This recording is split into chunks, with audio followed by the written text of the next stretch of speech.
আগে একটা সময় ছিল যখন শিক্ষক শিক্ষিকারা স্কুলে গিয়ে কে টুকলি করেছে ছাত্র তাকে ধরতো, আর এখন কোন শিক্ষক আর শিক্ষিকা টুকলি করে চাকরি পেয়েছে তা আমরা কোর্ট থেকে দাঁড়িয়ে ধরছি।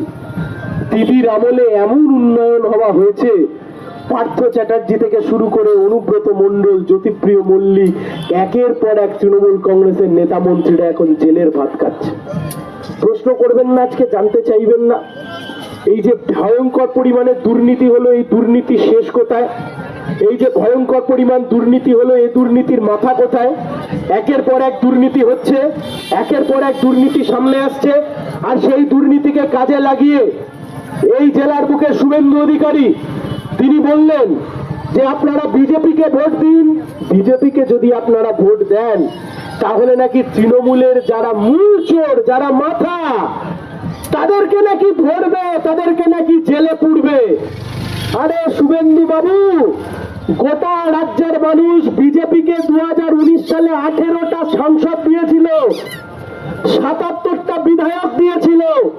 উত্তর দিন আজকে এতগুলো চুরি ছিনতাই দুর্নীতি করবার পরেও, আর আমরা আইনজীবীরা কলকাতা হাইকোর্ট থেকে ইডি আর সিবিআই এর কাছে দিস্তা দিস্তা কাগজ তুলে দেওয়ার পরেও ইডি আর সিবিআই কেন মুখ্যমন্ত্রী আর তার ভাইপোকে ডেকে জিজ্ঞাসাবাদ করে না, তাদেরকে জেলে পড়ে না? আজকে শুভেন্দু বাবু আপনাকে উত্তর দিতে হবে। খালি বাজার গরম করলে চলবে ফুলবাবু? আমি ওনার নাম দিয়েছি ফুলবাবু। উনি জোড়া ফুলেও মধু খান, উনি পদ্ম ফুলেও মধু খান। উনি জোড়া ফুলে মধু খেয়ে গিয়ে পদ্ম ফুলে ঢেকুর তোলে। আপনাদের কাছে জানতে চাইছি, আচ্ছা এই চুরিগুলোর মাথা নেই? এই দুর্নীতিগুলোর মাথা নেই?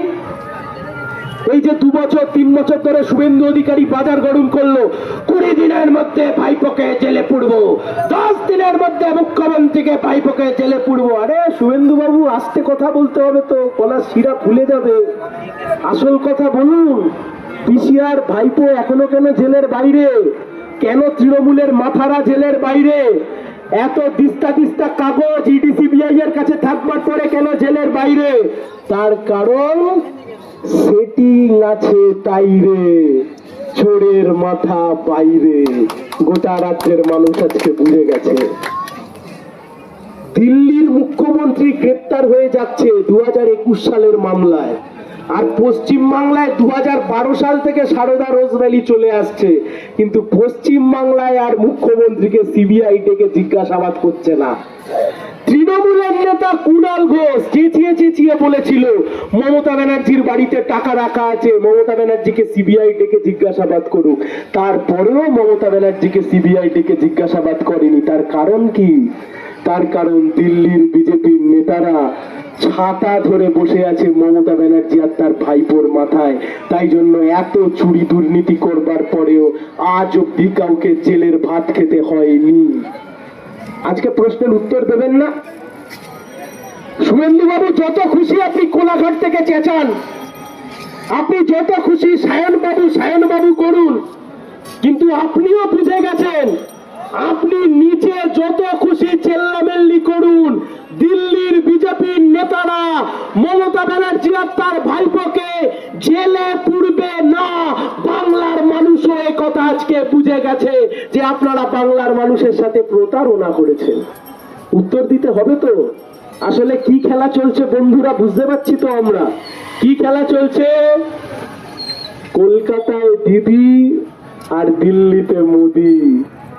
দিল্লিতে মোদি থাকবে আর রাজ্যে দিদি থাকবে, এই দুজনে মিলে সরকার চালাবে।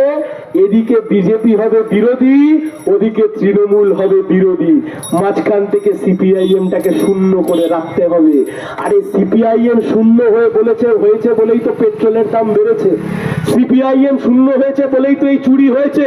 সিপিআইএম শূন্য হয়েছে বলেই তো ওই পার্থর বান্ধবীর ফ্ল্যাট থেকে 50 কোটি টাকা পাওয়া গেছে। সিপিআইএম শূন্য হয়েছে বলেই তো ওই খাদ্যমন্ত্রী জ্যোতিপ্রিয় মল্লিক তারা চুরি করবার ক্ষমতা দেখিয়েছে। ছিল সিপিএম, কোনদিন কারুর ক্ষমতা হয়নি আমাদের নেতাদের সাদা ধুতি পাঞ্জাবিতে একটা চুরির কালো দাগ লাগানোর ক্ষমতা কারুর হয়নি। তার কারণ আমরা চুরি চুরি করবার জন্য দল করি না, আমরা দল করি মানুষের জন্য, মানুষের ভালোবাসবার জন্য। আমাকে অনেকে বলেছেন যে তৃণমূলের মারধর থেকে যদি বাঁচতে হয়, তৃণমূলের আক্রমণ থেকে যদি বাঁচতে হয়, তাহলে এখন বিজেপি করতে হবে। বলুন দাদা, একটু তো ভাবনা চিন্তা করতে হবে দাদা।